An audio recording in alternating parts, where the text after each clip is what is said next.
कर सकते, डीसीटिंग नहीं कर सकते हैं। अरे बाइकआउट पप्पू गांधी खान, जय श्री राम, जय हिंद।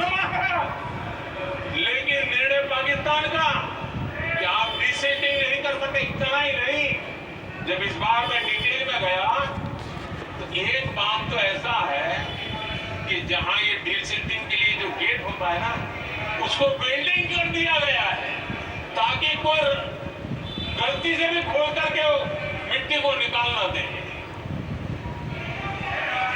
पाकिस्तान ने नेहरू जी से लिखवा लिया था कि भारत बिना पाकिस्तान की मर्जी अपने बांधों में जमा होने वाली मिट्टी साफ नहीं करेगा, डीसिल्टिंग नहीं करेगा। ये समझौता देश के खिलाफ था और बाद में नेहरू जी को भी ये गलती माननी पड़ी। इस समझौते में निरंजन दास गुलाटी करके का सज्जन उसमें जुड़े हुए थे। उन्होंने एक किताब लिखी है।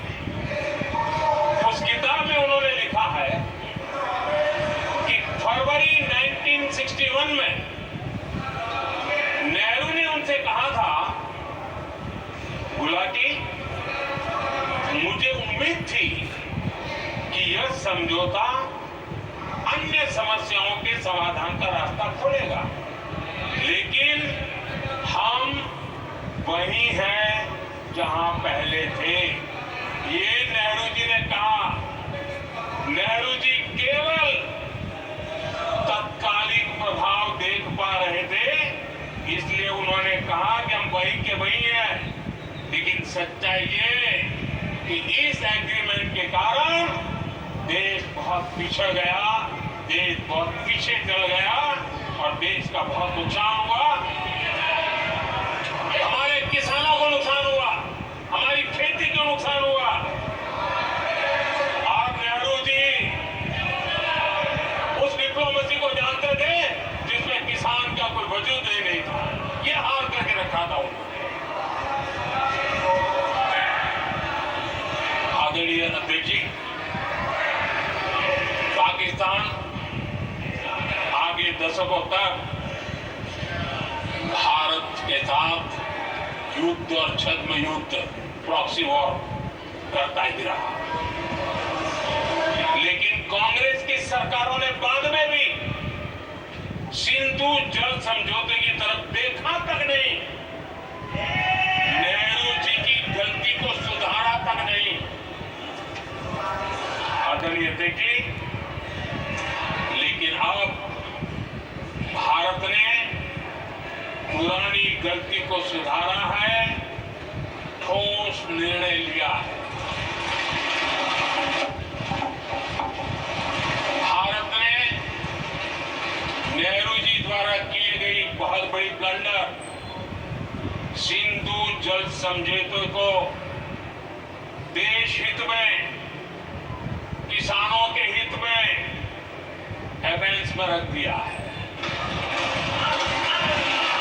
देश का अहित करने वाला ये समझौता अब इस रूप में आगे नहीं चल सकता।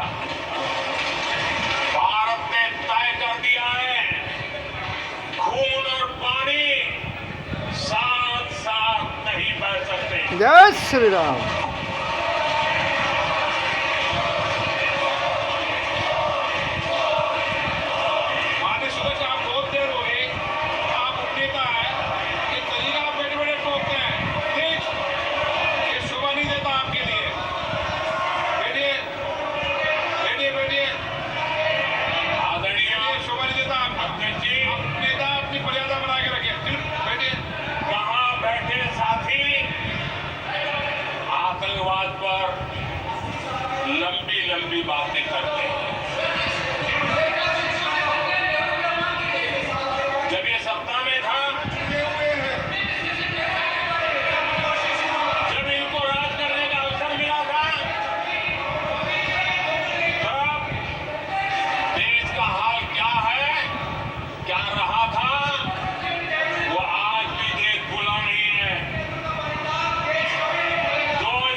अगर वो आज याद भी करे ना तो लोग सिहर जाते हैं।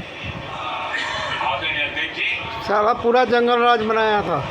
हम सबको याद है, जो नई पीढ़ी के बच्चे हैं उनको पता नहीं है, हम सबको पता है। हर जगह पर अनाउंसमेंट होता था, रेलवे स्टेशन पर जाओ, बस स्टैंड पर जाओ, एयरपोर्ट पर जाओ, बाजार में जाओ, मंदिर में जाओ, कहीं पर भी जाओ, जहाँ भी भीड़ होती, कोई भी लावारिस चीज दिखे छूना मत, पुलिस को तुरंत जानकारी देना, वो बम हो सकता है। हम 2014 तक यही सुनते आए थे, ये हालात करके रखा था। देश के कोने कोने में यही हाल था। माहौल ये था कि जैसे कदम कदम पर बम पीछे। अब खुद को ही नागरिकों ने बचाना है, उन्होंने हाथ ऊपर कर दिए, अनाउंस कर दिया। आदरणीय अध्यक्ष जी, कांग्रेस की कमजोर सरकारों के कारण देश को कितनी जानें गंवानी पड़ी, हमें अपनों को खोना पड़ा। आदरणीय अध्यक्ष जी, आतंकवाद पर लगाम लगाई जा सकती थी।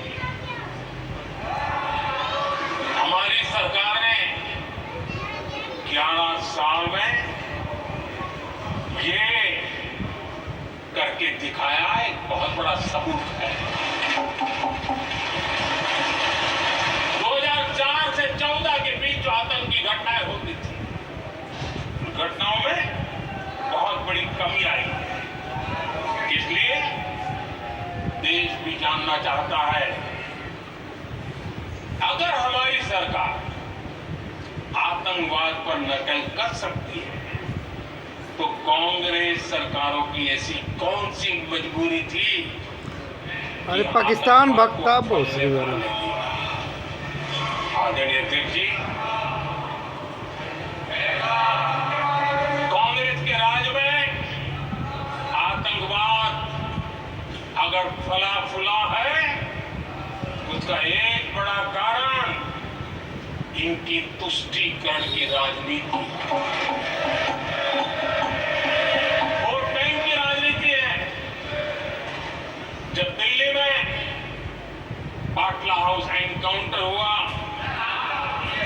कांग्रेस के एक बड़ी नेता के आंख में आंसू थे, आतंकवादी मारे गए इसके कारण। बताओ। और वोट पाने के लिए इस बात को हिंदुस्तान के कोने कोने में पहुंचाया गया। आदरणीय अध्यक्ष जी, 2001 में देश की संसद पर हमला हुआ था। तब कांग्रेस के बड़े नेता ने अफजल गुरु को बेनिफिट ऑफ डाउट देने की बात कही थी।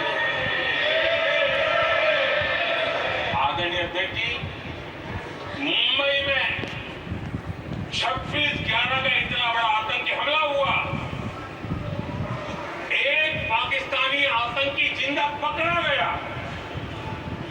पाकिस्तान की मीडिया ने, दुनिया ने यह स्वीकार किया कि ये पाकिस्तानी है, लेकिन यहां कांग्रेस पार्टी इतना बड़ा पाकिस्तान का पाप, इतना बड़ा पाकिस्तानी आतंकी हमला, तो ये क्या खेल खेल रहे थे? वोट बैंक की राजनीति के लिए क्या कर रहे थे? कांग्रेस पार्टी इसको भगवा आतंक सिद्ध करने में जुटी। मादर चोद साला कांग्रेसी बहन चोदा। दुनिया को हिंदू आतंकवाद की छड़ी बेचने में लगी हुई थी। कांग्रेस के एक नेता ने अमेरिका के बड़े राजनयिक को यहां तक कह दिया था कि लश्कर-ए-तोयबा से भी बड़ा खतरा भारत के हिंदू ग्रुप। ये कहा गया था तुष्टीकरण के लिए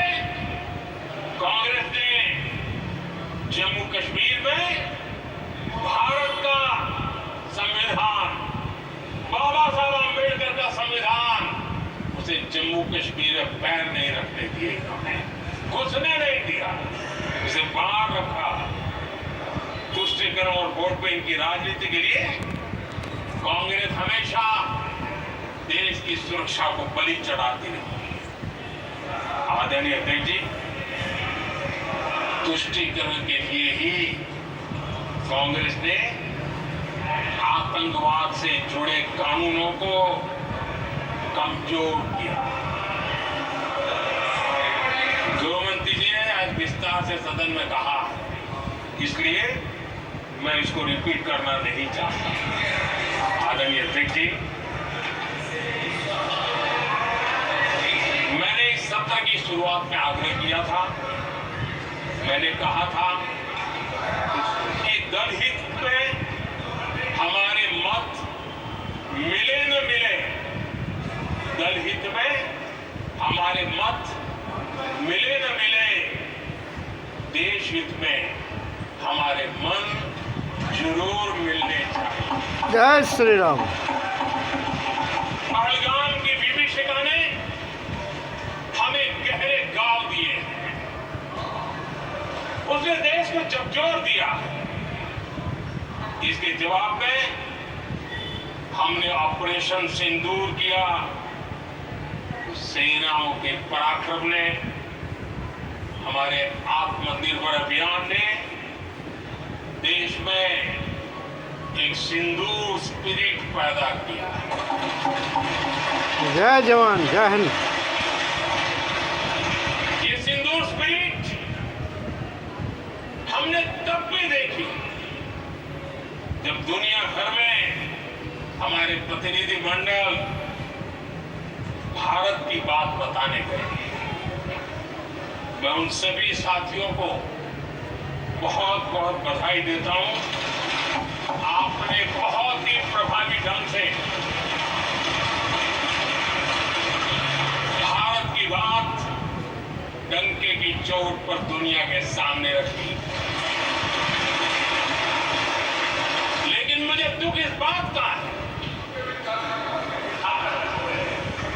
हैरानी भी है, जो खुद को कांग्रेस के बड़े नेता समझते हैं, उनके पेट में दर्द हो रहा है कि भारत का पक्ष दुनिया के सामने क्यों रखा गया। शायद कुछ नेताओं को सदन में बोलने पर भी पाबंदी लगा दी।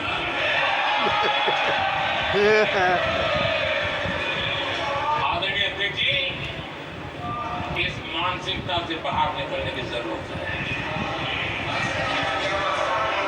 कुछ पंक्तियां मेरे मन में आती हैं, मैं अपने भाव व्यक्त करना चाहता हूं।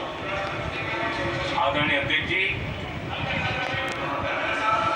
करो चर्चा और इतनी करो, करो चर्चा और इतनी करो कि दुश्मन दहशत से दहल उठे, दुश्मन दहशत से दहल उठे।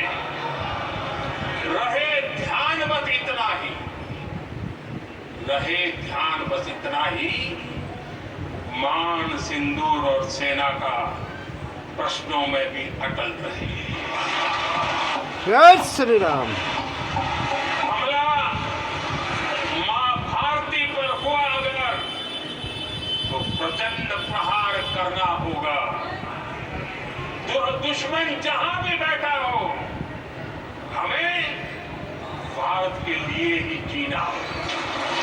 जय हिंद, भारत माता की जय। मेरा कांग्रेस के साथियों से आग्रह है कि एक परिवार के दबाव में पाकिस्तान को क्लीन चिट देना बंद करो। जो देश की विजय की क्षण है, कांग्रेस उसे देश के उपहास का क्षण न बनाए। कांग्रेस अपनी गलती सुधारे। अरे बाइकॉट इंडिया गठबंधन सरकार। स्पष्ट करना चाहता हूं, पप्पू गांधी खान। भारत जय श्री राम। आतंक जय की हिंद। नर्सरी में ही आतंकियों को मिट्टी में मिलाएगा।